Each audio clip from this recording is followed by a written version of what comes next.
Haleluya, kita akan lanjutkan pengajaran ya. Kita buka dari kitab Kejadian pasal keempat. Kita baca 2 ayat aja. Ayat 1 dan 2 nanti saudara baca semua ya.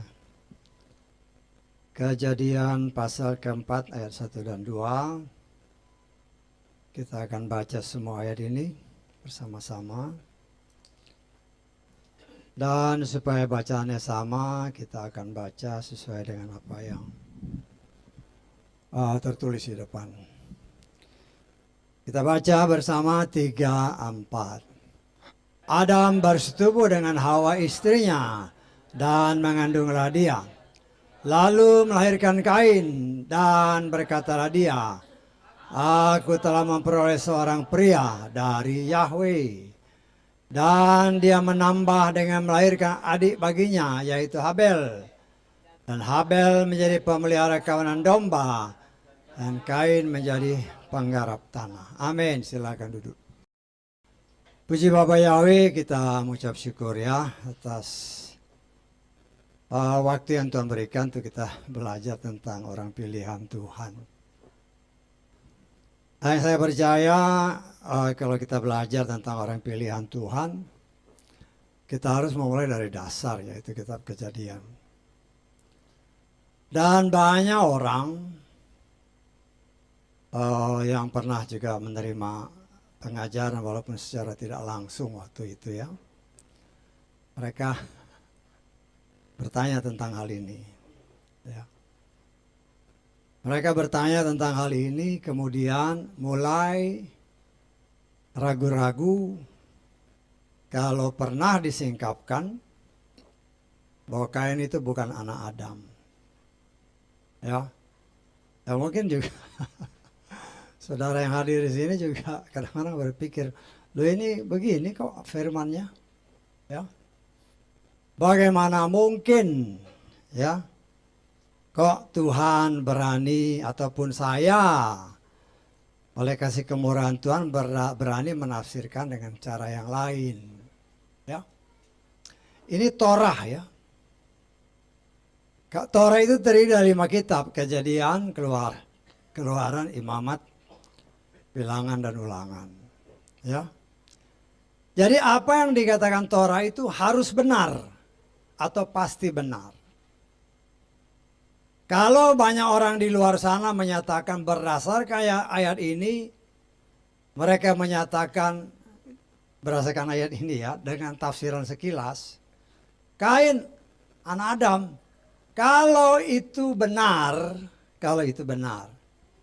maka 1 Tawaris 1 itu kita hapus saja, berarti salah.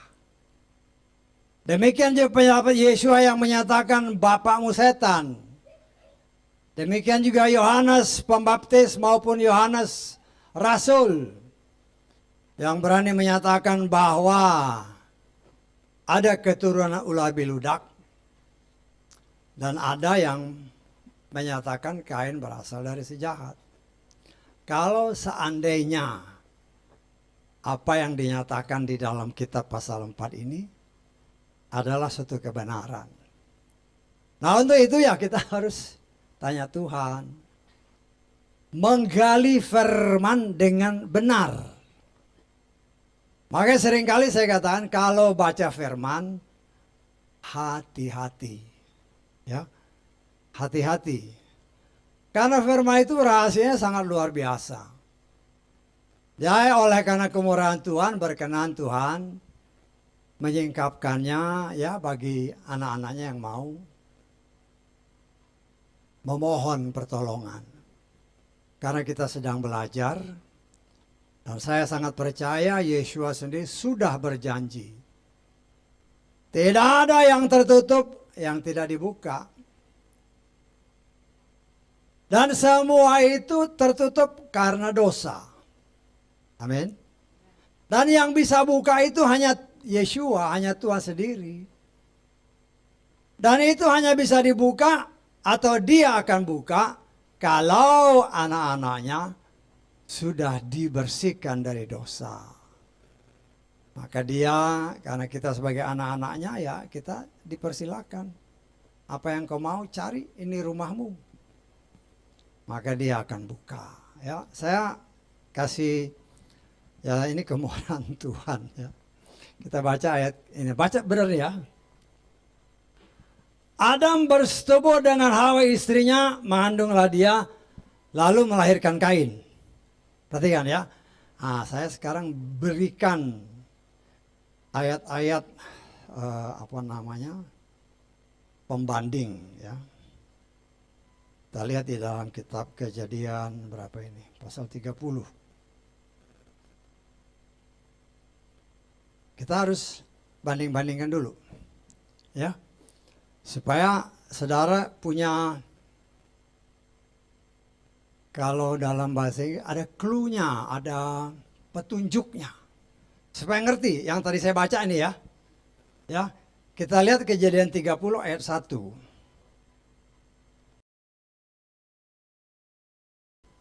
Rahel melihat bahwa dia tidak dapat melahirkan bagi Yakub. Siapa situ aja? Saudara udah mulai tangkap belum? Ya. Bagi Yakub. Ya, kita lihat lagi. Kejadian 36 ayat keempat. Ya. Dan ada melahirkan Elifas bagi Esau. Sudah mulai kelihatan belum ini? Ada melahirkan Elifas bagi Esau. Saya hanya mau kasih clue aja, saya mau kasih sebagai gambaran. Apakah kita sudah bisa membedakan ayat firman Kejadian pasal 4 tadi dengan ayat-ayat ini sudah yang kedua. Sekarang kita lihat yang ketiga. Ya, tadi udah 2 ayat kan. Nanti saudara dengar lagi di rumah. Ya, kita lihat 2 Samuel 5 ayat 14. Nanti saudara ulang dan perhatikan baik-baik. 2 Samuel 5 ayat 14.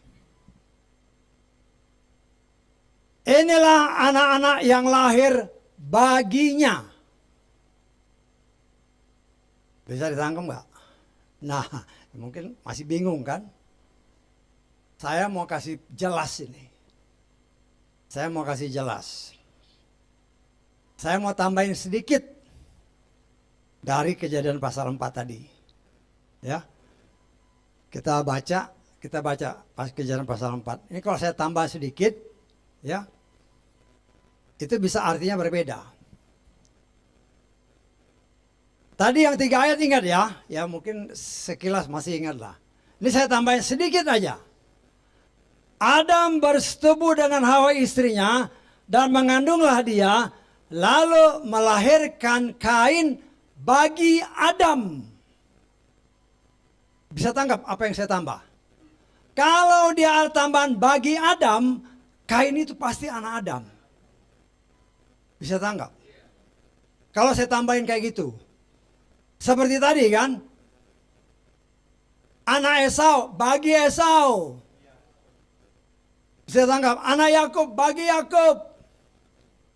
Anak Daud bagi Daud.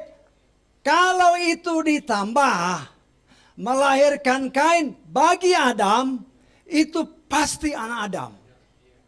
Bisa ditangkap.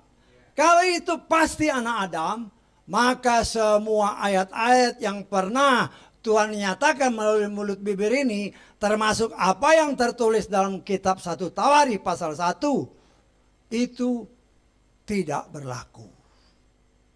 Saya tangkap. Nah, udah bisa bayangkan ya. Nah, sekarang kita mau tahu nih. Ya, kita mau tahu. Ya. Jadi Tuhan pasti menunjukkan jalannya.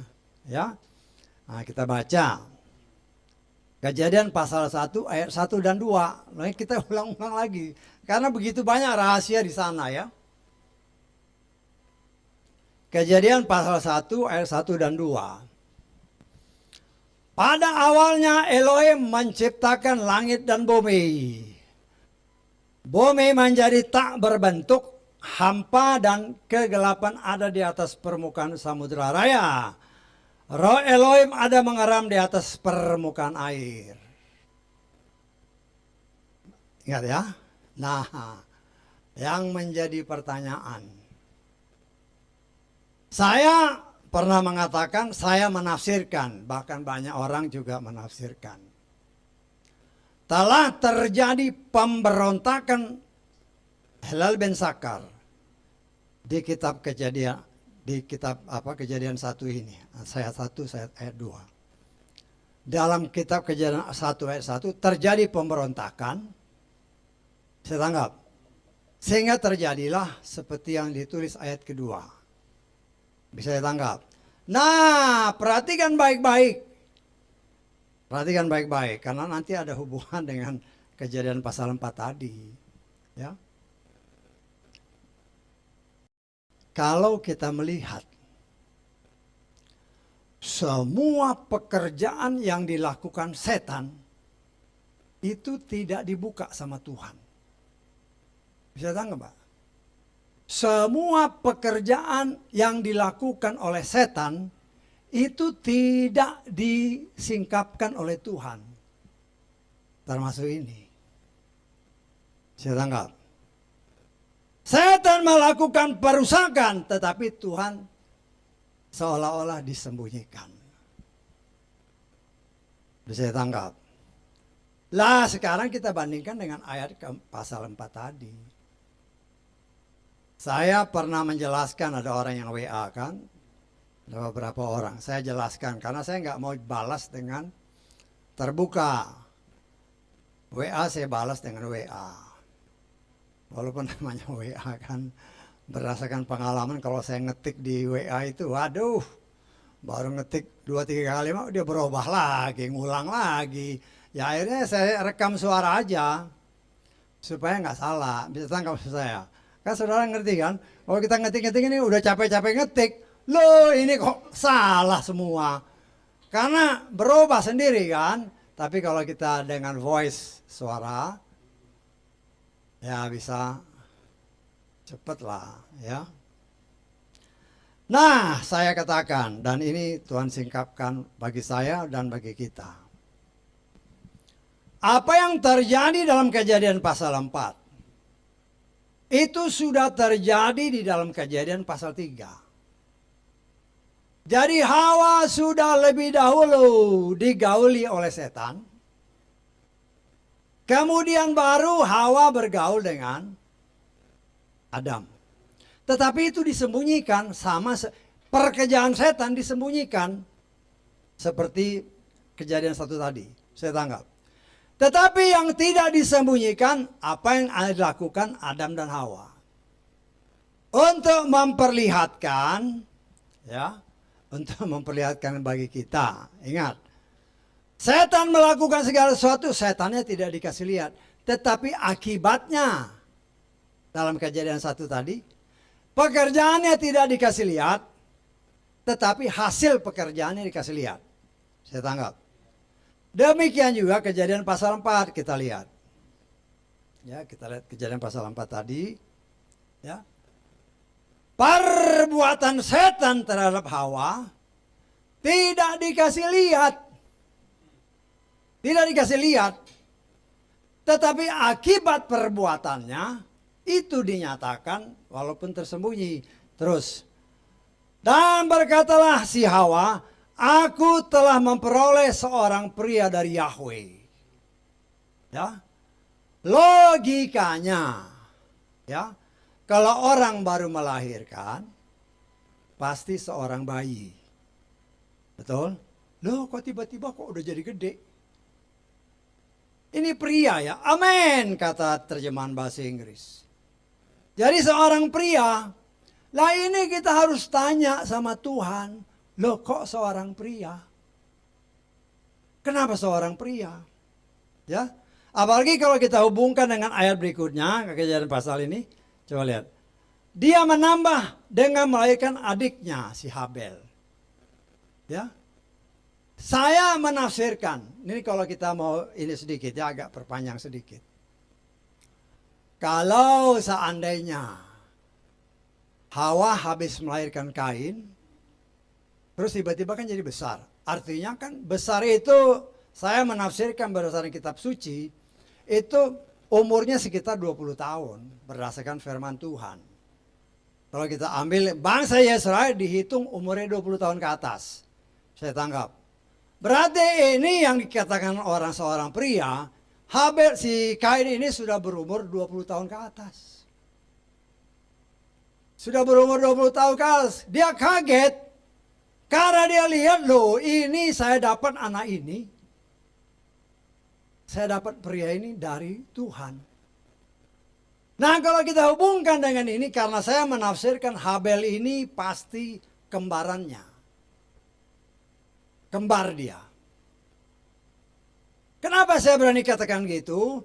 Karena kalau seandainya Habel bukan kembar, maka ditulis di sini Adam bersetubuh dengan Hawa, lahirlah Habel. Saya tahu, kita kutip Kejadian pasal 4 ayat ke-25. Ya. Adam bersetubuh lagi dengan istrinya, wanita itu melahirkan seorang anak laki-laki. Kalau seandainya Habel itu bukan kembarannya, seandainya dia bukan kembarannya, ya artinya kan udah jadi gede nih. Bisa tangkap, udah jadi besar. Kalau dia bukan kembarannya, maka firman Tuhan akan berkata, maka Adam bersetubuh lagi dengan istrinya, lahirlah Habel. Saya tanggap. Tetapi di sini kita melihat tidak seperti itu. Loh hanya sekarang Tuhan mau kasih lihat sesuai dengan apa yang Tuhan berikan bagi saya. Ya. Hawa itu kaget. Loh, ini orang ini diberikan Tuhan karena pertolongan Bapa Yahweh buat saya. Kenapa? Karena dia kaget. Karena yang dia lahirkan saya percaya itu raksasa. Oh apa buktinya loh? Kita lihat ya. Kejadian pasal 6. Kita baca ayat keempat. Pada hari-hari itu, perhatikan, para raksasa telah ada di bumi. Ya. Bahkan juga sesudahnya. Kapan? Ketika anak-anak Elohim menghampiri anak-anak perempuan manusia. Jadi yang disebut anak-anak Elohim ini malaikat yang jatuh. Berdasarkan kitab Yudas. Malaikat yang jatuh, karena itu saya tafsirkan malaikat itu laki-laki. Mereka cari perempuan-perempuan yang cantik, kemudian mengawini mereka. Lahirlah raksasa-raksasa. Saya tangkap. Tetapi jelas dikatakan, sebelum itu sudah ada. Dari mana? Bisa ditangkap Pak? Kan jelas tadi katakan, kita lihat. Pada hari-hari itu, ayat ke atas tadi. Pada hari-hari itu, para raksasa udah ada. Sudah ada raksasa. Dari mana? Bisa ditangkap maksudnya. Jadi raksasa sudah ada, malaikat-malaikat jatuh kawin dengan perempuan-perempuan ini, lahir lagi raksasa. Karena itu saya menafsirkan. Hawa waktu melihat si Kain, dia kaget. Raksasa. Aku dapat anak ini karena pertolongan Bapa Yahweh. Saya tangkap maksudnya. Dengan semua data yang Tuhan berikan, saya menafsirkan memang Kain ini bukan anaknya Adam. Sehingga apa yang dikatakan oleh Yesus, apa yang dikatakan Tawari, apa yang dikatakan 2 Yohanes, dan apa yang tertulis dalam kitab Kejadian 4 ayat 25 itu, nah kita lihat ya, Kejadian 4 ayat 25. Adam bersetubuh lagi dengan istrinya. Jadi kalau kita katakan 2 kali persetubuhan. Yang satu sebenarnya memang kejadian pasal 4 itu sudah terjadi waktu dia sama dengan ada di Taman Eden sana.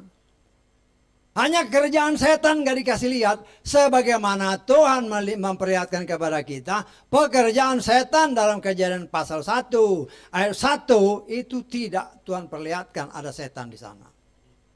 Nah itulah yang Tuhan kasih lihat. Di dalam Kejadian pasal 4.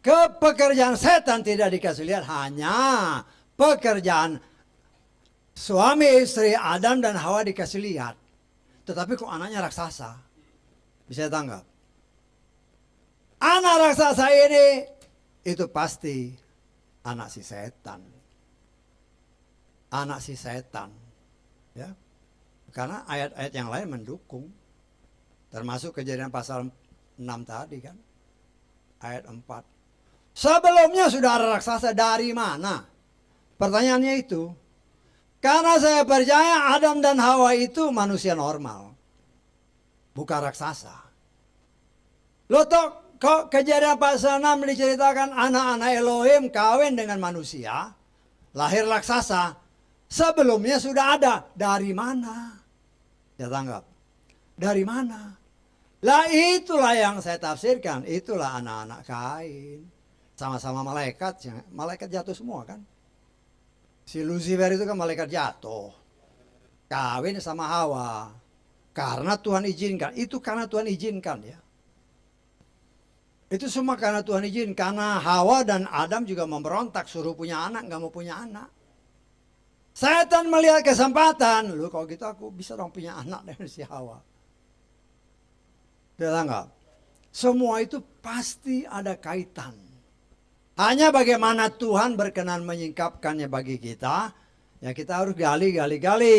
Adam bersetubuh lagi dengan istrinya dan wanita itu melahirkan seorang anak laki-laki. Dia menamainya Set karena Elohim telah menentukan bagiku benih yang lain sebagai ganti Habel.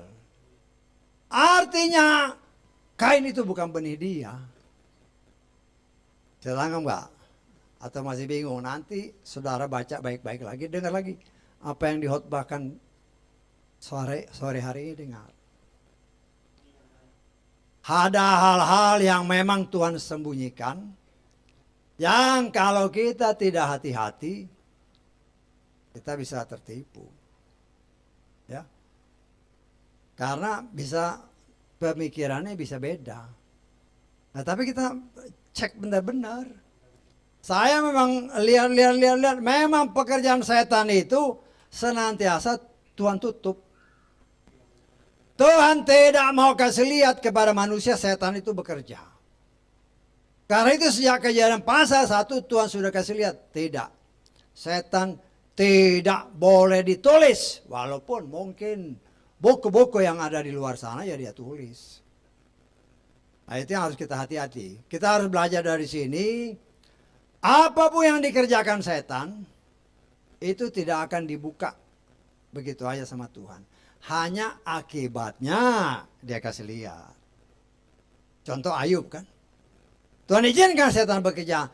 Hanya yang dikasih apa? Akibatnya. Pekerjaan setan Ayub jadi sakit. Saya tanggap. Jadi semua pekerjaan setan itu tidak akan Tuhan buka. Karena Tuhan menganggap itu tidak perlu. Kita hanya perlu tahu bagaimana Tuhan bekerja. Kalau Tuhan bekerja, musuh-musuh bangsa Israel ketika mereka berperang, Tuhan kasih lihat dia bekerja. Oh batu-batu gunung dia jatuhkan, Tuhan kasih lihat dia kerja. Dia tanggap. Jadi ada perbedaan. Kenapa? Karena Tuhan tidak mau saudara dan saya melihat kerjaan setan, kagum dengan pekerjaan setan. Loh akhirnya bukan ikut Tuhan jadi ikut setan. Karena banyak sekarang seperti itu. Banyak seperti itu yang namanya pelayan Tuhan. Ya, kan banyak. Apalagi pendeta-pendeta di daerah kan. Jadi daerah-daerah tertentu lah. Ya, ini kenyataan. Ya. Lo yang ngomong pendeta sendiri, itu lihat di tangannya Pak, ada apa itu? Loh, kalau dulu kan pakai apa istilahnya gelang bahar segala macam. Duh, sebelum naik mimbar dia gerak dulu. Loh, itu kenyataan. Supaya berani katanya. Lah itu kan kerjaan setan, jangan kasih lihat kerjaan setan. Kalau kita mau berdiri untuk Tuhan ya pasrah aja Tuhan ini saya siap dipakai. Pakailah lidah ini untuk menyampaikan kebenaran. Ya. Dan kita mengucap syukur sebenarnya dari ayat ini pun sudah jelas. Bagi orang yang mau dengan rendah hati melihat bahwa Adam sudah tahu Kain ini bukan anak dia. Karena itu dia nyatakan benih yang lain sebagai ganti Habel. Saya tangkap ya, benih yang lain bukan benih dari setan sana. Karena Kain itu bukan benih dia. Hanya ya mungkin ya namanya kalau zaman sekarang beda. Makanya kalau zaman sekarang kan kalau ada yang satu raksasa gini ya kita cek di DNA dulu kan begitu. Kalau sekarang, kalau dulu kan belum ada. Tetapi Tuhan kasih lihat loh yang satu raksasa, yang satu manusia biasa. Berarti ada satu pekerjaan yang bukan dari Tuhan. Bisa tangkap nggak? Ya, nah, kita harus belajar. Karena memang firman itu tersembunyi ya. Memang kalau saudara lihat dalam kitab suci kita ini, bukan buku-buku di luar ya, yang namanya pekerjaan setan Tuhan tidak kasih lihat. Tetapi hasil pekerjaannya dikasih lihat. Ini loh hasilnya ini. Nah dari situ kita bisa gali. Kita bisa gali. Bagaimana sebenarnya yang terjadi. Dan oleh kemurahan Tuhan, Tuhan pasti buka. Ya. Nah di sini kita boleh melihat ya. Banyak, paling ada beberapa ayat yang mendukung bahwa memang Kain itu bukan anaknya Adam. Bahkan sudah dikasih lihat di dalam satu Tawari itu kan. Tidak ada itu Kain itu keturunan Adam, tidak ada. Ya. Siapa yang berani bantah? Itu tertulis, bukan kata saya, itu tertulis firman Tuhan. Hanya banyak orang yang memang buat apalah kita tahu. Ya nggak apa-apa, nggak mau tahu nggak masalah. Tetapi karena kita sedang belajar tentang benih pilihan Tuhan, maka kita diajar Tuhan dari awalnya. Dari awalnya. Dan kita melihat di sini karena benih setan, benih Bapak Yahweh campur aduk. Dan dunia semakin jahat. Dan nanti kan kita belajar masuk sana, kita kutip sedikit lah. Tetapi apa yang terjadi? Ya Tuhan kan menyesal, saya menyesal. Ya kalau di translate secara bebas lah. Tuhan menyesal menciptakan manusia. Ya. Ya walaupun seperti yang pernah saya katakan, mungkin juga kalau diceritakan lebih dalam, Tuhan juga menyesal menciptakan si Helel bin Sakar ini. Karena dia memberontak. Tetapi di sini kita belajar untuk mengerti.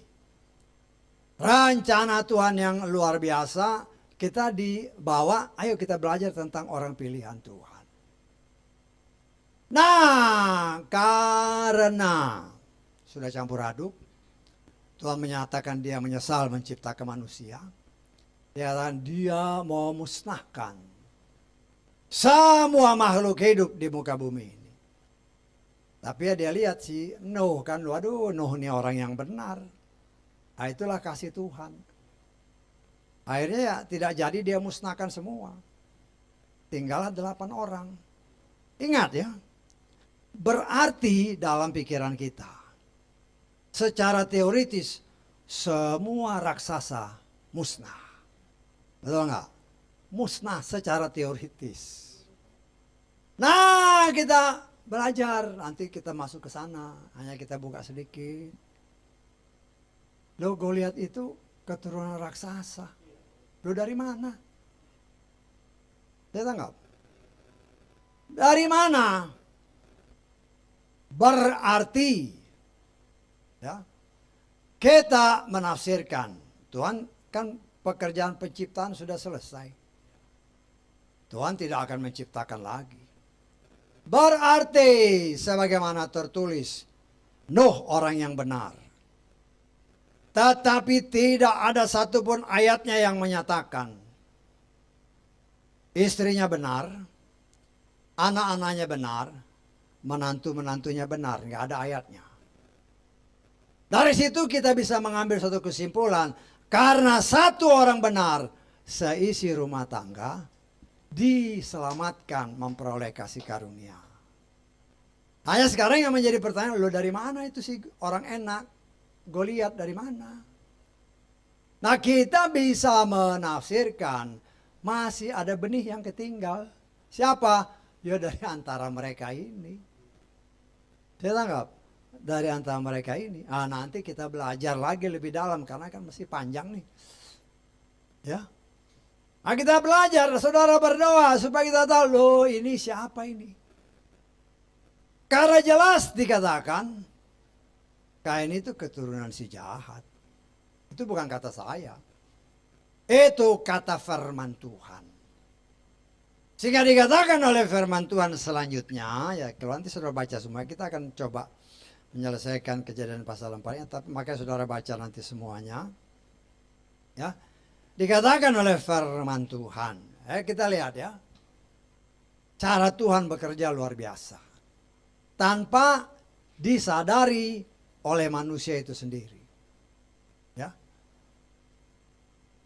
Kain ini bukan benih dari Bapa Yahweh. Karena itu sudah diatur, diprogram sedemikian rupa oleh Bapa Yahweh, seperti yang pernah disingkapkan dalam Mazmur 139. Semua sudah diatur. Masih ingat? Semua sudah diatur, sudah ditulis pribadi lepas pribadi. Karena itu Tuhan juga sudah mengatur, karena Dia Maha Tahu bahwa Kain ini jangan dijadikan gembala. Ngerti maksud saya? Jangan dijadikan gembala domba. Karena itu dengan cara Tuhan.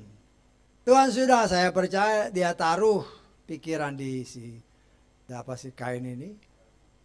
Ya kamu jadi gembala, jadi apa? Tukang kebun aja lah. Saya tangkap. Tukang kebun. Kenapa? Loh kan itu harus jadi pertanyaan. Kita menafsirkan ya. Jadi tukang kebun aja. Kenapa? Karena dia bukan benih pilihan. Jadi kerjaannya ya bagian yang terkutuk aja. Kan tanah sudah terkutuk. Dia tanggap. Terkutuklah tanah. Karena engkau. Lah itu. Jadi Tuhan sudah mengatur sedemikian rupa dengan caranya yang luar biasa. Dia sudah set. Ya. Oke, Kain. Ya dengan cara Tuhan kan. Ya kamu suka-suka tani ya kamu jadi petani lah. Dengan cara Tuhan demikian juga Habel adiknya. Jadi gembala domba. Dan kita melihat di sini. Saya percaya Adam dan Hawa itu orang yang masih ingat akan Bapa Yahweh. Sehingga mereka juga mengajar anak-anaknya untuk beribadah. Tahu? Beribadah. Kan Kain dan Habel ini mau beribadah sama Tuhan. Mereka menyadari bahwa pekerjaan mereka sudah berhasil. Karena itu kita melihat, dikatakan dengan jelas kan. Dikatakan dalam firman Tuhan, ya. Dikatakan Habel juga membawa, dikatakan ayat ketiga juga. Kejadian pasal 4. Terjadilah pada hari-hari terakhir. Kain membawa dari hasil tanah itu satu persembahan bagi Yahweh. Habel ia sendiri juga membawa dari yang sulung kawanan dombanya. Dan dari yang tambun-tambun. Dan Yahweh berkenan kepada Habel dan pada persembahannya. Kita lihat di sini. Ya. Kita melihat cara orang pilihan, cara anak Bapa Yahweh, dan bukan anak Bapa Yahweh. Ya. Kita melihat orang yang bukan anak Bapa Yahweh, si Kain. Dia memang juga mau ibadah. Tetapi yang dia persembahkan bukanlah persembahan yang dikehendaki oleh Tuhan. Ya. Mungkin mereka juga nggak dengar-dengaran yang benar dari orang tuanya. Bahwa untuk membuat pakaian, saya percaya kan anak-anak ini kan pasti dikasih pakaian juga kan. Kain dan Habel kan pasti dikasih pakaian sama bapak ibunya. Dan si Adam dan Hawa sudah melihat bagaimana mereka dibikinkan pakaian oleh Tuhan. Karena itu saya percaya Habel dan si Kain ini dibikinkan pakaian juga dari kulit binatang. Pasti mereka juga lihat, pasti mereka mungkin tanya-tanya kan. Loh kenapa harus begini? Tetapi di situ ada rahasia-rahasia yang tersembunyi yang mungkin tidak dibukakan kepada kedua anak mereka, si Kain dan Habel.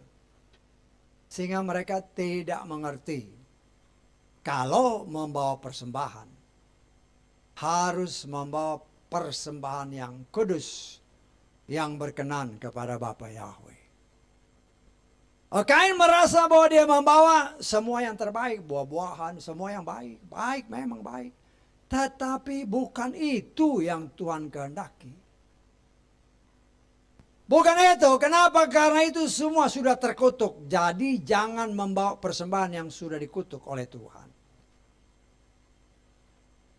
Tetapi kita melihat, ini saya percaya juga suatu, ya mungkin dikatakan insting ya. Insting sebagai seorang anak. Kain kan bertumbuh besar, saya bawa inilah, karena ini hasil saya. Bawa. Tetapi dia tidak tahu bahwa itu tidak berkenan kepada Bapa Yahweh. Tetapi kalau saudara perhatikan baik-baik ya, kita baca lagi. Kita baca ke atas, ke atas tadi. Nah ini. Habel sendiri juga membawa dari yang sulung kawanan dombanya dan dari yang tambun-tambun. Perhatikan ini. Yahweh berkenan kepada Habel. Jangan langsung ya. Yahweh berkenan kepada Habel dan kepada persembahannya. Jadi ada dua. Pertama berkenan kepada Habel. Kemudian juga berkenan kepada persembahannya. Saya tanggap. Nah kita lihat Kain. Dan kepada Kain dan pada persembahannya dia nggak berkenan. Loh kenapa Tuhan tidak berkenan kepada Kain? Karena Kain ini berasal dari si jahat. Dan perbuatannya kata firman Tuhan senantiasa jahat. Saya tanggap. Ya namanya benihnya jahat, perbuatannya jahat itu wajar. Ya kita lihat dalam 1 Yohanes pasal 3 ayat 12 ini ya. 1 Yohanes 3 ayat 12. Jadi semua ayat harus ada hubungannya. Bukan sebagaimana Kain yang berasal dari yang jahat dan dia telah membunuh saudaranya, tetapi dengan alasan apakah dia telah membunuhnya? Karena perbuatannya jahat. Jadi Kain itu karena memang benihnya jahat, ya hidupnya jahat. Tahu nggak? Karena itu kalau kita baca tadi dalam Kejadian pasal 4, Kain itu juga Tuhan tidak berkenan. Bukan saja persembahan yang dia tidak berkenan, tetapi Kainnya pun sendiri tidak berkenan di hadapan Bapa. Kenapa tidak berkenan? Karena dia jahat. Jahat di sini artinya dia tidak melakukan apa yang Tuhan kehendaki. Bisa tangkap maksudnya? Ya. Dan di sini kita coba belajar mengerti. Ya. Kita coba belajar mengerti. Tuhan bukan saja melihat persembahannya, tetapi melihat hatinya. Mungkin dia bawa persembahan, tetapi memang tidak disebutkan kenapa dia nggak berkenan. Tuhan kan menyelidiki hati. Mungkin dia bawa persembahan tetapi menggerutu. Karena itu dikatakan Kain tidak berkenan, juga persembahannya nggak berkenan. Jadi dua-dua tidak berkenan di hadapan Bapa Yahweh. Karena jelas dikatakan perbuatan si Kain itu jahat. Jahat artinya tidak sesuai kehendak Tuhan. Walaupun dahulu belum ada Torah yang tertulis, belum ada ya. Belum ada Torah yang tertulis. Tetapi perkataan Tuhan yang saya percaya senantiasa didengar oleh Adam dan Hawa ketika mereka masih ada di Taman Eden. Kan Bapak Yahweh sering datang kan? Ngobrol seperti layaknya Bapak dengan anak-anaknya. Dan itulah semua firman yang mereka dengar. Yang menjadi makanan mereka sehari-hari. Karena itu mereka hidupnya lama. Dan itulah yang diajarkan oleh Adam dan Hawa kepada anak-anaknya. Tetapi respon anak-anaknya sangat berbeda. Karena itu jelas dikatakan Tuhan gak suka sama Habel. Sama si Kain. Karena itu kan jelas dikatakan. Karena dia jahat. Jahat di sini berarti dia menentang apa yang dikatakan Tuhan. Artinya Tuhan yang sudah berbicara kepada Adam dan Hawa. Pasti dia ini pemberontak. Apalagi dia kan raksasa. Bapak ibunya kecil. Kita nggak tahu ukurannya kan. Kita nggak tahu ukuran seberapa yang namanya ukuran raksasa itu. Hanya seperti yang saya pernah ya gambarin sedikit lah. Ya. Sebelumnya kan pernah dikatakan zaman dulu kan ada dinosaurs, ada binatang-binatang purba, ada mamut ya, gajah yang raksasa ya. Kalau kita mengambil perbandingan antara manusia dengan binatang. Kalau kita mengambil perbandingan. Saya sudah pernah katakan ya. Zaman kita sekarang ini binatang yang paling tinggi itu jerapah, jiraf ya. Jiraf itu dari kaki sampai ke kepala sekitar ya katakanlah 5 meter. Ya. Manusia yang tertinggi, manusia normal yang tinggi, ya paling sekitar 2,5 meter kan. Betul nggak? Artinya perbandingan antara binatang sama manusia, ya itu 2:1. Yang ini manusia 1, yang binatang 2. Saya tanggap. Nah, kalau kita mengambil perbandingan itu, seperti yang pernah saya katakan dalam khotbah-khotbah sebelumnya, kita pernah mengenal ada yang namanya binatang-binatang purba yang sudah ditemukan fosil-fosilnya. Ya kan? Sudah tahu kan? Binatang-binatang ini kan? Itu kan tingginya sekitar 30-an meter. Tingginya ya. Ini karena kan kita lihat di umpamanya di kebun binatang. Di situ kan ada tulisan. Ini namanya binatangnya ini. Panjangnya segini, beratnya segini, tingginya segini. Tingginya sekitar 30 meter. Kalau kita ambil perbandingan antara manusia sekarang dengan binatang yang paling tinggi sekarang, dengan binatang yang sekarang ada yang ditemukan fosil-fosilnya sekitar 30 meter. Kalau kita ambil perbandingannya dengan manusia sekarang dan binatang sekarang, berarti manusia dulu yang namanya raksasa tingginya mungkin sekitar 10 sampai 15 meter. Bisa masuk di akal, ya. Ini kan kita boleh berbanding-bandingin. Karena binatang itu sama manusia nggak mungkin terlalu beda jauh. Nggak mungkin binatangnya tinggi gitu, manusia kecil kayak sekarang, nggak mungkin. Tetapi itu kan semua sudah dimusnahkan oleh Tuhan. Baik pada Kejadian pasal 1 ayat 1. Dan juga dalam Kejadian pasal yang air bah itu. Ya tanggap. Nah itu semua sudah musnah. Tetapi nanti kan kita belajar nih. Kok masih ada manusia raksasa. Tetapi manusia raksasa sekarang kan yang kalau berdasarkan firman Tuhan. Si siapa Goliat itu tingginya berapa? 6 hasta plus sejengkal kalau saya nggak salah. Ya kalau saya nggak salah ya. 1 hasta itu sekitar 50 cm lah, setengah meter. Ya, kasarnya ya setengah meter. Kalau 6 hasta kan 6 kali setengah meter ya 3 meter lebih. 3 meter tinggi mentok kan ini. Betul nggak? Kalau kita membandingannya. Tetapi kita melihat di sini, apa yang kita bisa lihat, semakin lama semakin mengecil dia. Ya. Baik binatangnya makin kecil, baik manusia makin kecil, binatangnya juga. Ya itulah cara Tuhan, bagaimana ya kita tidak tahu, tapi ya kita terus belajar untuk mengerti. Dan kita melihat di sini bahwa karena tidak mau benar-benar memperhatikan apa yang diajarkan oleh orang tua. Berdasarkan firman Tuhan, saya sangat menafsirkan bahwa Kain itu memang mungkin dia berontak sama bapak ibunya.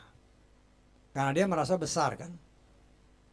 Dan dilihat bapak ibunya ini, dia lihat bapaknya ini bukan bapak saya kan. Bisa dia berpikir seperti itu kan. Ya.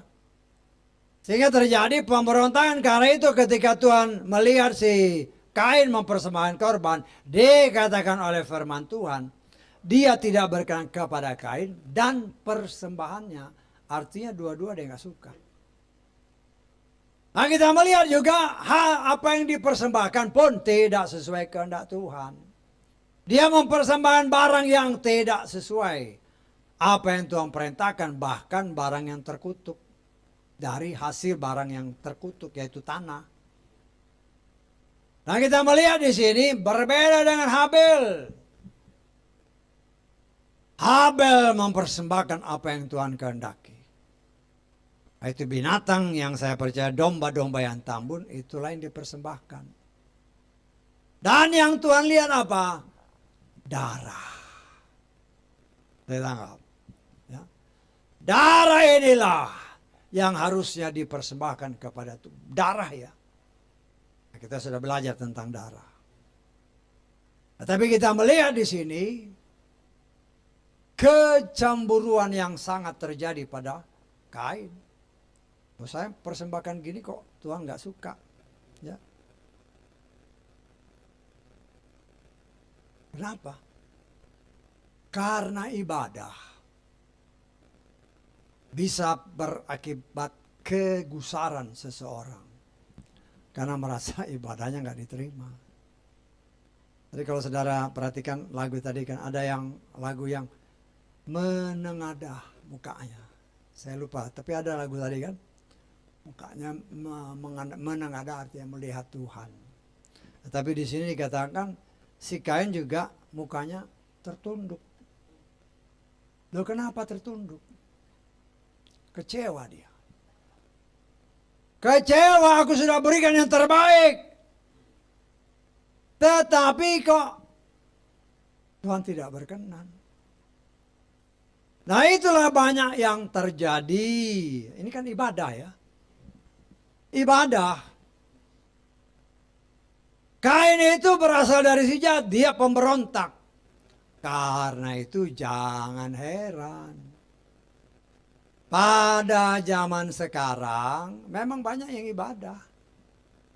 Ya. Tapi yang berontak terhadap Torah. Kita nggak maksudnya. Lah apa ini berkenan? Kan kita sudah belajar dalam Matius pasal 7. Anyah kamu pembuat kejahatan. Kita nggak? Lah ini sama dengan Kain. Memang ibadah, memang melayani, tapi tidak sesuai firman. Nah inilah yang Tuhan mau kita belajar. Ya. Tuhan senang kita ibadah. Tapi kalau ibadahnya nggak sesuai gimana? Hah? Bisa tangkap maksud saya? Nah, kita kan belajar untuk ya ibadah yang benar. Kalau jadi perempuan, pakailah pakaian yang benar, kan ada aturannya. Betul nggak? Kan jelas dikatakan, kalau perempuan jangan pakai pakaian laki-laki. Kalau laki-laki jangan pakai pakaian perempuan. Nah, kita lihat kan. Kalau sekarang perempuan banyak pakaian laki-laki. Bahkan naik mimbar pun pakaian laki-laki. Tetapi dunia melihatnya, ya nggak apa-apa. Ya. Lah bisa aja satu saat nanti laki-laki pakai pakaian perempuan. Loh, gimana? Oh, ini serius ya. Saya pernah saksikan. Saya dulu bergereja di salah satu gereja di daerah Menteng sana. Di dekat Taman Suwarapati. Ya.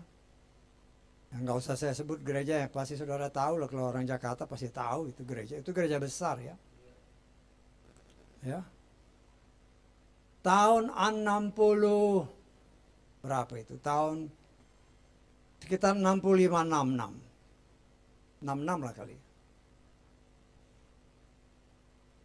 Karena saya ada punya teman kan, teman SMP kalau gitu ya.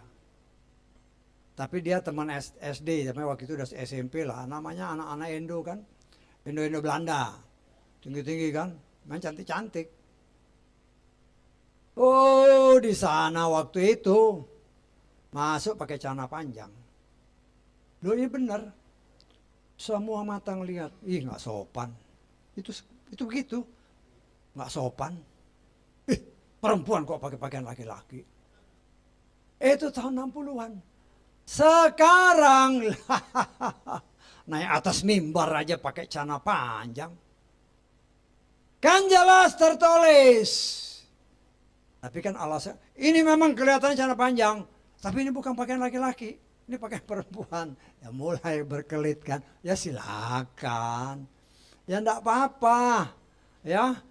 Itu engkau mau merontak dalam firman Tuhan sama seperti Kain. Lalu kita jelas-jelasan aja. Ya kita belum tahu, bisa aja satu saat nanti karena emansipasi kan.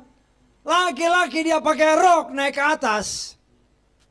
Loh, mungkin pertama-tama, oh ini gak sopan. Loh, nanti setahun 2 tahun biasa. Laki-laki pakai pakaian perempuan, bisa aja. Karena itu kejadian dengan, ya kalau sekarang kan udah kelihatan biasa. Cuman nanti kalau lihat aja. Bisa aja Tuhan berkenan kan. Walaupun ada memang pakaian-pakaian tradisional, laki-laki ya pakai rok, seperti mana Scotland kalau nggak salah kan, pakai rok. Ya. Tetapi kita melihat di sini ibadah, tapi Tuhan tidak berkenan. Kenapa? Tuhan melihat ini jahat. Jahat artinya tidak melakukan perintah Tuhan.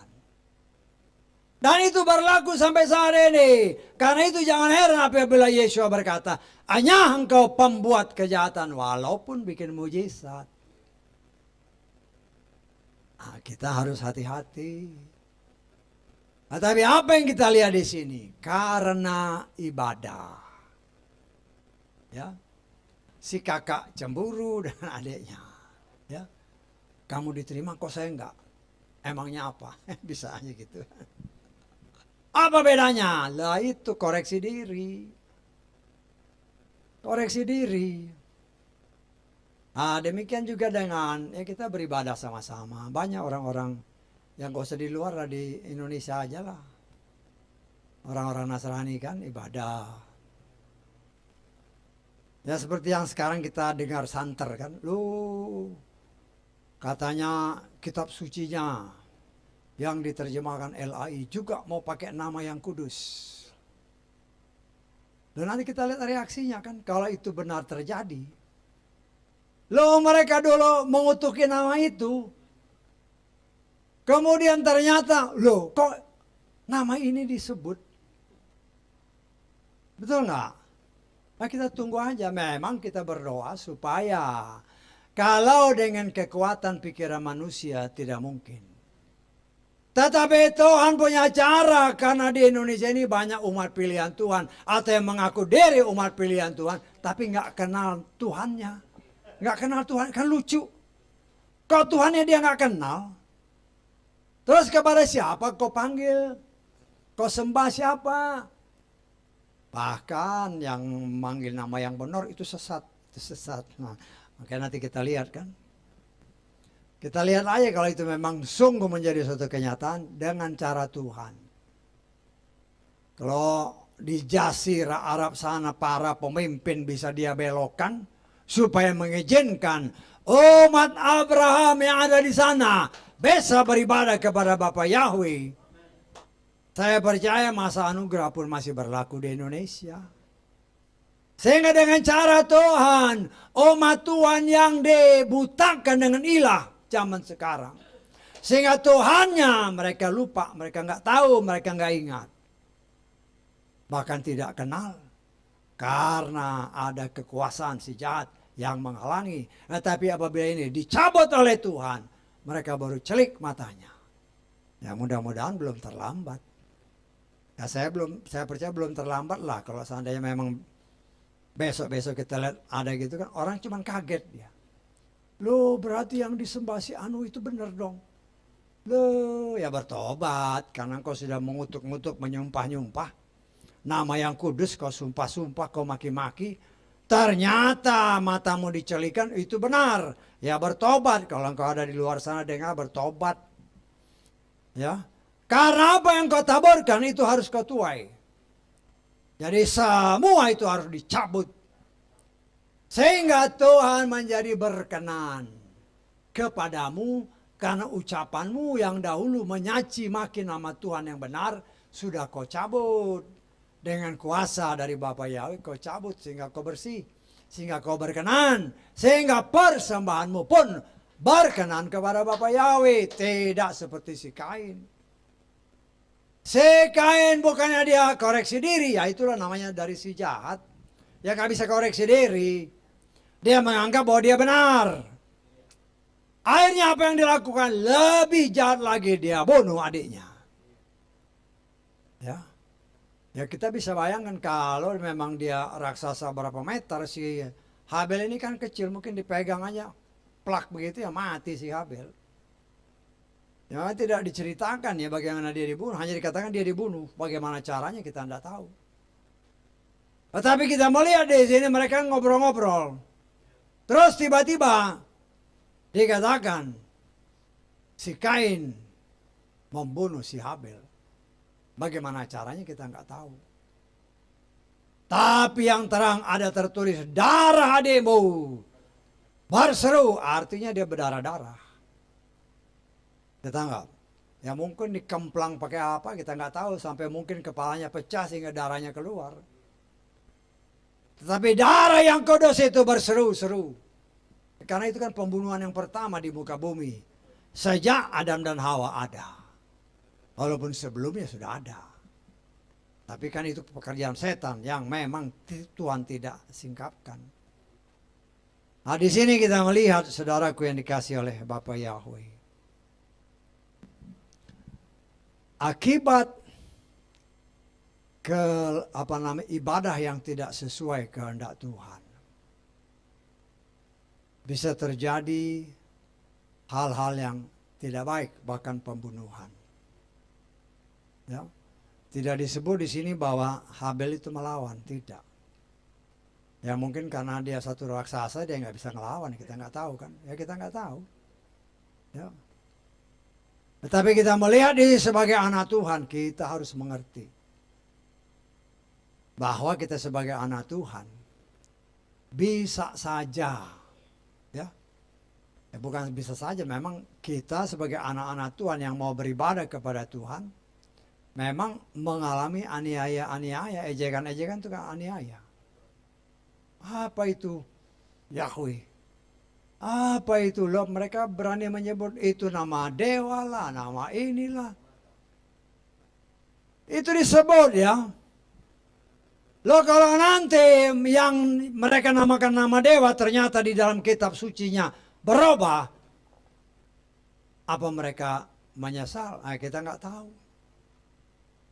Tetapi kita melihat di sini cara Tuhan untuk memperlihatkan kepada saudara dan saya yang hidup zaman sekarang penganiayaan kepada umat Tuhan yang sungguh-sungguh mau beribadah kepada Tuhan dengan benar, itu sudah terjadi sejak awal penciptaan manusia.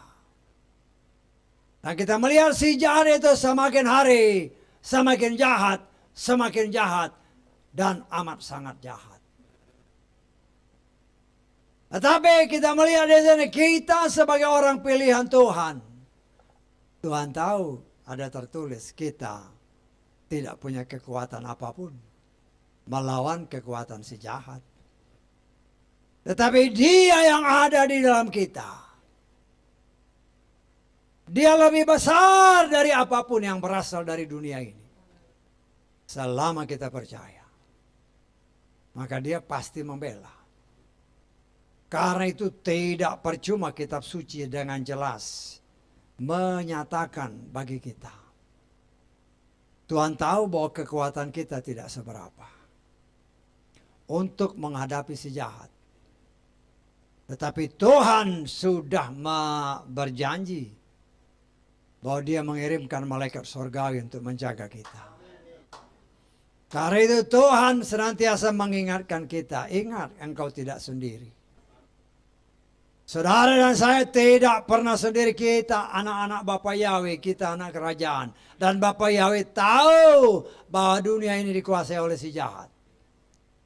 Tetapi kita melihat cara Tuhan, orang yang jahat seperti Kain aja.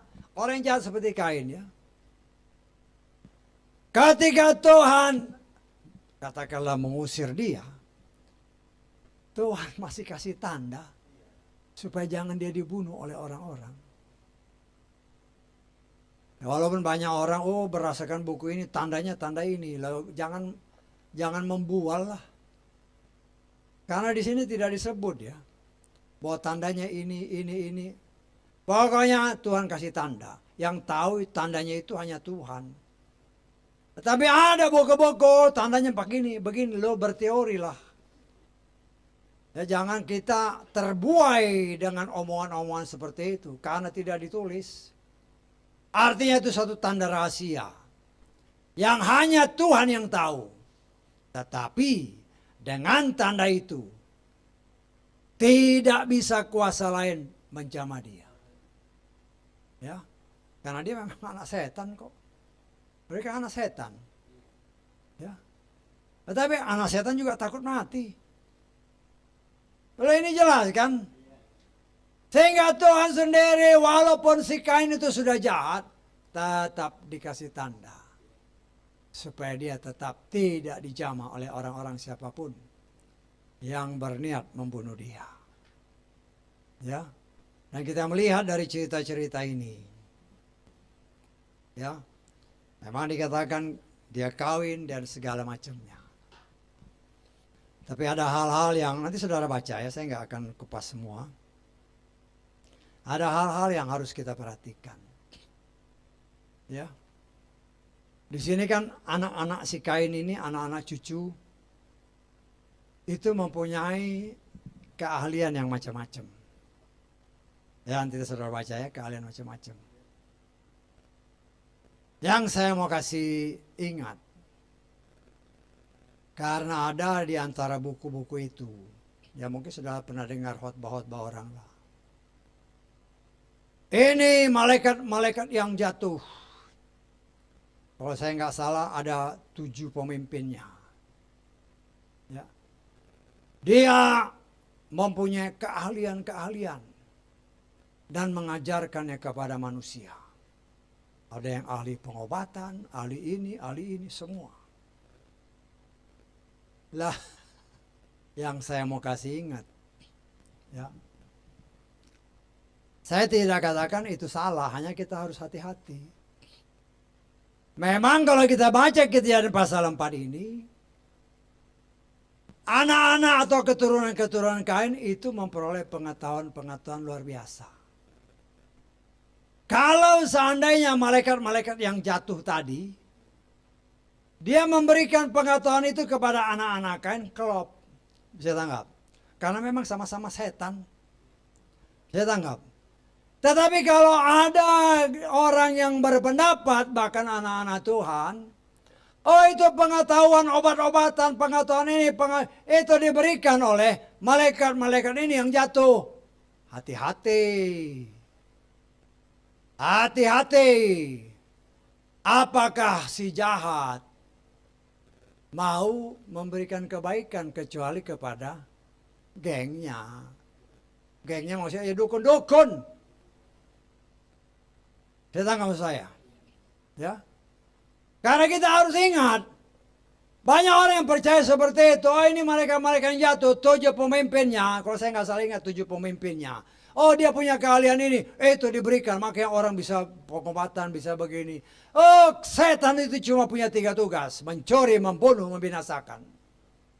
Dan apakah Bapak Yahweh, apakah keturunan Adam itu tidak lebih hebat hikmatnya dalam pengetahuan-pengetahuan itu?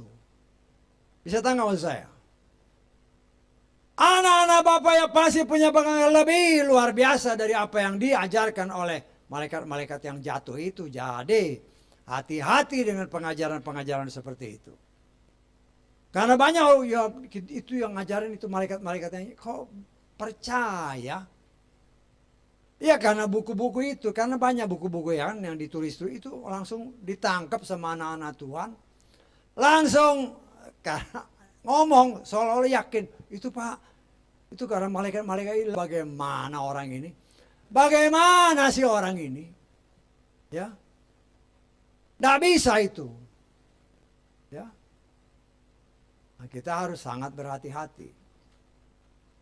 Tuhan sanggup untuk memberikan cara pengobatan yang lebih dari kalau toh itu diajarkan oleh setan-setan itu. Kalau saudara perhatikan, semua tanaman yang ada di muka bumi, itu semua pasti berguna untuk manusia. Saya tanggap. Contoh paling gampang.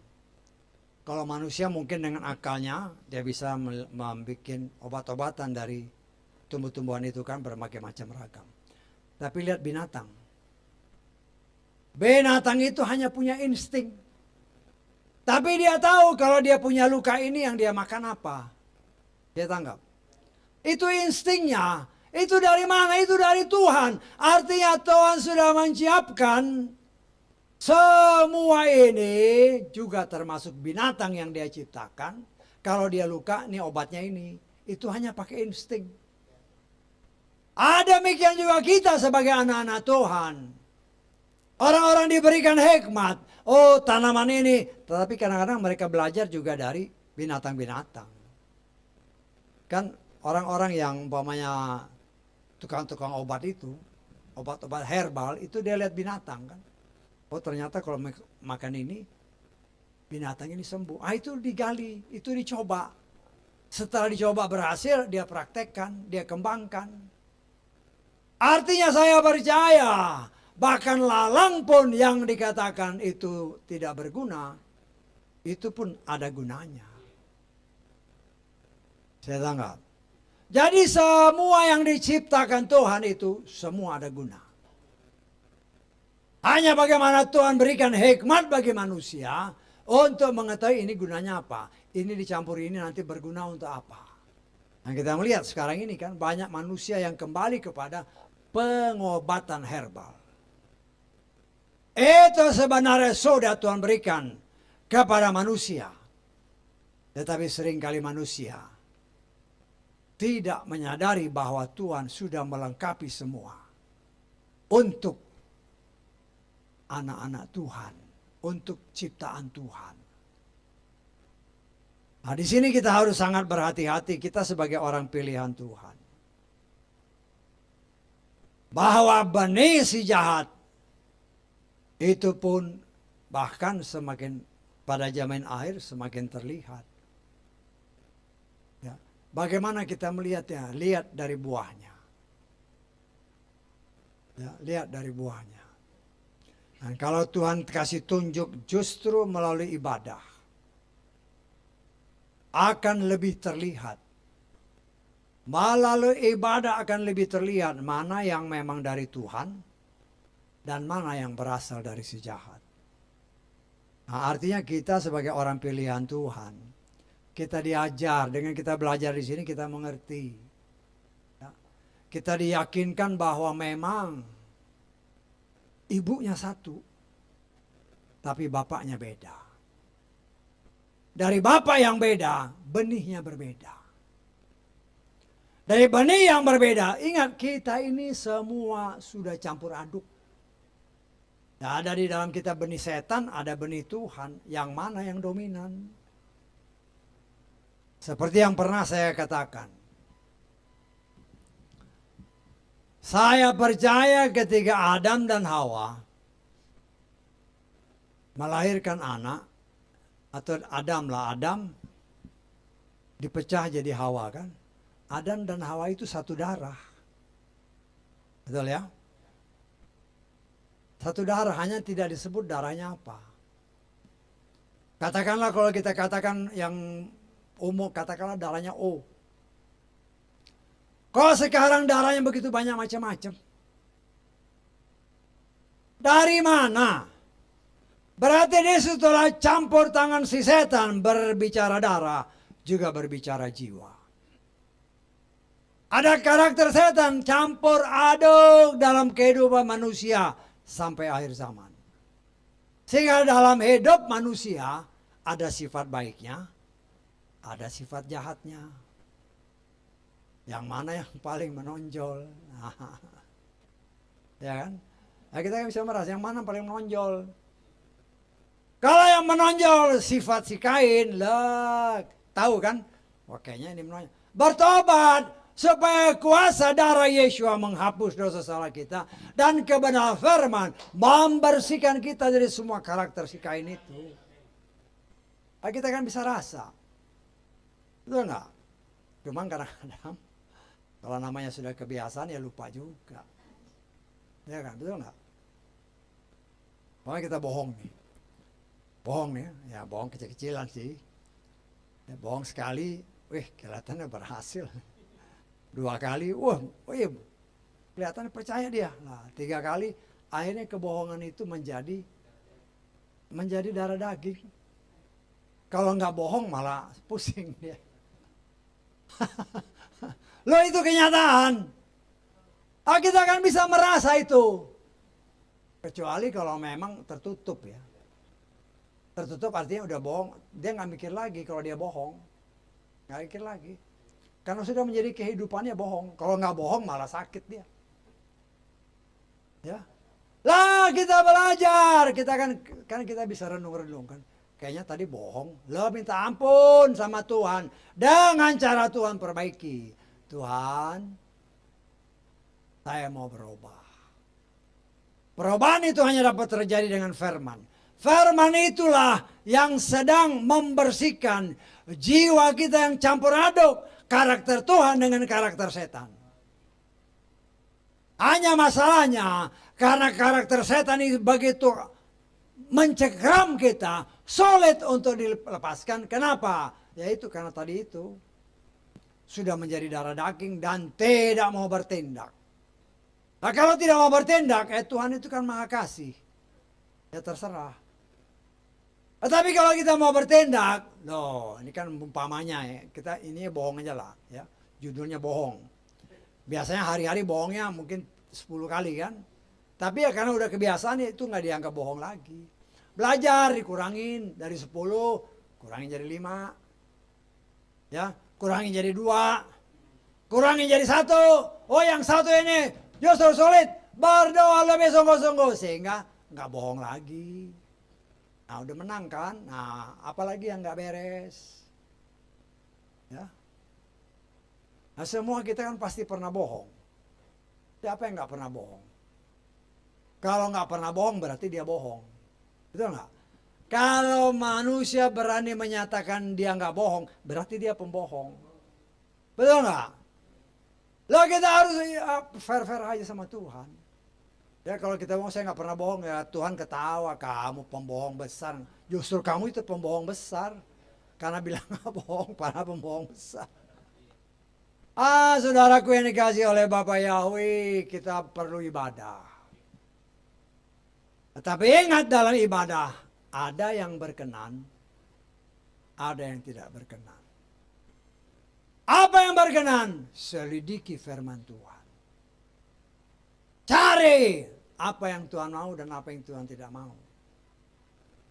Dan seringkali apa yang Tuhan tidak mau itu sulit kita lepaskan. Karena sudah menjadi kebiasaan. Nah, karakter Kain ini, Kain kan Tuhan lihat, ini memang dia jahat. Ya benihnya memang jahat, jadi memang jahat dia. Tetapi ketika ditegur Tuhan, bukannya semakin baik, ya semakin jahat. Akhirnya dia lari dari hadirat Tuhan, tapi ya masih minta tolong Tuhan kan. Kasih tanda, ya Tuhan kasih tanda. Nah, begitu juga dengan Tuhan kan. Nah, kita harus belak-belakan aja. Ya. Jangan sampai kita, karena waktunya sudah semakin dekat. Nah, kita tidak tahu, kita katakan semakin dekat, kita walaupun sudah main hitung-hitungan ya. Dengan apa yang tertulis dalam kitab Matius 20, kita sudah main hitung-hitungan. Tapi saya harus ingatkan kepada kita semua, waktu yang diperpendek itu kita nggak tahu. Nggak tahu. Ya. Tetapi bisa aja tahun berapa? Tahun 28, bulan Juni tahun 28. Karena kalau bulan Juni 28 itu bukan lagi Mazmur 90. Kan Mazmur 90 kan umur kami 70 tahun. Kalau kuat 80. Nah itu kan kalau di 80 tahun, habisnya kan Mei 28. Betul enggak? Tapi bulan Juni tahun 28, itu hitungannya sudah masuk satu generasi yang 100 tahun. Tapi yang 100 tahun ini kan diperpendek. Diperpendek itunya berapa tahun? Bisa aja 1 hari. Umpamanya jatuh kan Israel ini berapa? 14 Mei ya. Katakan 14 Mei 28. Itu hitungannya masih Mazmur 90 itu. Tapi Mei 15, lah itu hitungannya sudah satu generasi yang diperpendek. Artinya memang waktunya sudah sangat dekat. Walaupun sekarang ini di tengah orang percaya, tahun depan lah. Ya bisa aja, itu kan tafsiran boleh aja. Tetapi saya berdasarkan ayat-ayat yang Tuhan buka bagi kita, saya percaya tidak. Ya, kecuali ya Tuhan yang ambil satu-satu. Ya waktumu pulang. Ya kita nggak tahu kan. Kalau Tuhan bilang besok, siap nggak? Siap nggak siap? Kalau Tuhan bilang besok, ya besok. Atau ntar malam. Betul nggak? Tapi kalau Tuhan bilang ntar malam, jadilah kehendakmu Tuhan. Dia pulang. Hanya dengan keyakinan. Kalau toh sudah pulang, saat sangka kala berbunyi kelak. Ya. Karena dalam pandangan Tuhan, engkau tidur, ketika sangkakala berbunyi, engkau bangkit. Betul enggak? Tapi kalau kau mati, sangkakala berbunyi, ya enggak bangun. Nanti bangunnya setelah 1000 tahun, dihakimi. Bisa ditangkap maksud saya? Kalau orang tidur, kau bunyi trompet di telinganya, bangun dia. Betul enggak? Karena dalam pandangan Tuhan, manusia yang mati di dalam Tuhan itu tidur. Tidur. Tetapi orang yang tidak hidup sesuai kehendak Tuhan mati ya mati benar. Nanti dibangunkannya setelah masa 1000 tahun. Dibangun untuk apa? Dihakimi. Rapotnya merah semua. Ya, kalau kita karena kita percaya Yeshua, itu beda. Ya. Kita lihat, nggak ada yang merah. Nah, kenapa nggak ada yang merah? Yesus bilang itu sudah dihapus oleh darahku. Aku juru selamat, itu sudah dihapus. Itulah bedanya kita dengan orang di luar. Bisa tanggung saya? Karena kita punya juru selamat, sehingga dosa-dosa kita yang harusnya merah dihapus, sehingga tidak lagi terlihat di dalam kitab kehidupan. Karena Yesus berkata, sudah kuhapus, karena dia sudah minta ampun. Karena itu ingat, kalau kita buat salah, Tuhan ampuni. Kalau kau lupa minta ampun, malam kau diangkat masih ada merah. Saya tangkap. Kita berusaha. Karena Roh Kudus yang ada di dalam saudara dan saya, ketika kita berbuat dosa, dia ingetin, bohong tuh. Coba minta ampun, Tuhan ampuni saya. Tadi terpaksa Tuhan bohongnya. Manusia itu alasannya macam-macam. Tadi kepaksa Tuhan bohongnya. Lo kepaksa. Lucu manusia ini. Membela diri di hadapan Tuhan. Tuhan bilang ini anak nakal banget. Ya kadang-kadang kita lihat ya anak-anak kecil ya. Anak-anak kita. Kita sebagai orang tua tahu dia bohong. Tapi dia bela diri. Oh, kadang-kadang boleh juga. Itulah kelakuan kita. Ya mau bohong sama yang maha tahu ya gimana. Ya kita belajar jujur sama Tuhan. Tuhan menghargai orang yang jujur. Ya, nah kita belajar. Karena dalam ibadah akan terlihat. Tuhan kan lihat. Hidup kita ini adalah hidup beribadah. Setiap hari Tuhan lihat. Jangan sampai Tuhan melihat seperti Tuhan melihat Kain. Ngelihat orangnya aja dia nggak suka. Karena dia jahat. Firman Tuhan katakan, karena Kain jahat Tuhan gak suka.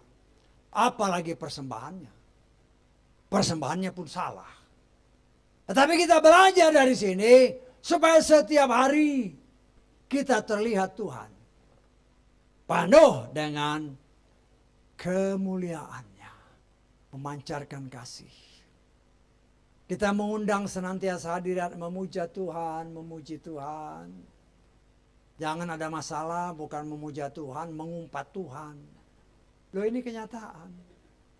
Itulah perbedaan antara umat Tuhan dengan orang dunia. Ketika umat Tuhan menghadapi masalah, Tuhan terima kasih. Mari kita belajar. Aku memujimu. Aku memuliakan engkau. Ketika kita melakukan itu, dia hadir. Ketika dia hadir, Roh Kudus celikan mata kita. Ada jalan keluar. Tertangkap. Itulah gunanya, itulah bedanya antara orang yang percaya kepada Bapa Yahweh dengan orang dunia. Orang dunia ada masalah, dia bingung. Tapi saudara dan saya ada masalah, ada penolong. Jangan lupa penolong itu ada. Dan penolong itu ada di dalam hati kita. Dia menunggu. Dia menunggu ketika ada masalah, apa yang kita lakukan. Kalau kita melakukan apa yang dia kehendaki, maka dia buka jalan. Tapi kalau kita dilihat oleh Tuhan, mukanya muram seperti Kain tadi, mukanya muram, ya sudah. Gak kelihatan jalannya. Akhirnya jalan karena gak kelihatan, yang membabi buta masuk jurang, ya binasa. Nah, saya ingatkan kepada saudara kita ini orang pilihan Tuhan. Ya, karena itu mari ingat. Ya. Ingat kalau kita baca firman juga, ya, harus semua firman harus berkaitan. Kalau tidak berkaitan, kenapa? Nah, Tuhan akan buka. Tuhan akan buka. Ya. Seperti apa yang tadi disingkapkan, Tuhan buka. Begini, Tuhan akan memperlihatkan kepada kita apa maksudnya. Tetapi kalau kita tidak pernah mau berusaha mencarinya, ya sudah kita nggak akan pernah tahu. Akhirnya apa yang kita dengar dari orang ya main tangkep aja, akhirnya kita tersesat. Tetapi kalau kita melakukan apa yang Tuhan kehendaki, karena kita meneliti firman, siapapun tidak akan pernah bisa menyesatkan kita. Ya, saya percaya apa yang saya ungkapkan, yang saya ajarkan hari ini dan hari-hari sebelumnya. Saudara ingat kalau baca, hati-hati seperti tadi kan. Kain dan persembahannya. Jangan kain dan persembahannya aja. Jadi kainnya aja juga nggak berkenan, persembahannya juga nggak berkenan. Saya tanggap. Ya. Nah, itu semua harus kita baca. Nanti tanya Tuhan berdiam air. Kalau belum tahu hari itu, ya berdoa. Nanti Tuhan punya cara buka. Nah, itu bagian daripada pengalaman yang saya alami. Tuhan buka banyak rahasia, ya, supaya kita tahu. Karena Tuhan ngerti saya ini punya tugas yang dipercayakan Tuhan. Lalu kalau dia nggak buka bagaimana? Ya, kita ini sama-sama, tapi tugas kita memang beda-beda. Sesuai dengan apa yang Tuhan anugerahkan. Dan apa yang Tuhan berikan bagi saya, ya saya kabarkan. Ini loh. Ya. Sehingga kita mengerti kenapa Kain itu begini, kenapa Habel ini begini, kenapa Adam, kenapa Hawa. Jadi kita bisa lihat. Ya. Dan kita bisa tahu. Walaupun yang seperti saya katakan, ada orang yang nanya tentang Kejadian pasal 4 ini. Ya, memang saya katakan itu sudah terjadi dalam Kejadian pasal 7, pasal 3. Nah, saya mengucap syukur, ya ini sudah lebih dibuka lagi. Kenapa? Ya. Dengan demikian saudara juga belajar, kita belajar. Nah, nanti kan malam saya dengar lagi nih. Yang saya dengar ini nanti ada lagi yang Tuhan buka, karena ini kan berkelanjutan. Tuhan mau kita mengerti semua tentang garis keturunan orang pilihan sampai selesai. Cara Tuhan membukanya. Tetapi kalau kita hanya merasa puas di situ, ya nggak bisa. Nah, saya mengucap syukur dengan cara Tuhan buka. Ya, ya memang kita tidak mengandalkan buku-buku di luar ya. Tapi cara Tuhan buka begini, oh ya begini, oh begini. Ya kalau kita lihat di buku-buku di luar mungkin bukan kita mau menyombongkan diri, mungkin saudara nggak ketemu. Tetapi kalau toh ada yang mirip, ya mungkin cara bukanya beda. Saya tanggap. Karena penafsiran orang berbeda-beda. Goalnya sama. Tetapi penafsiran mungkin satu dari sini, satu dari sini, tapi goalnya sama. Selama tidak bertentangan dengan firman, ya ikuti aja. Kita bisa belajar dengan berbagai macam cara. Yang penting tidak menyeleweng dari firman. Dan itulah kehendak Tuhan sebagai orang pilihan. Tuhan mau kita benar-benar berjalan sesuai dengan kehendak Tuhan. Haleluya, amin. Mari kita bangkit berdiri.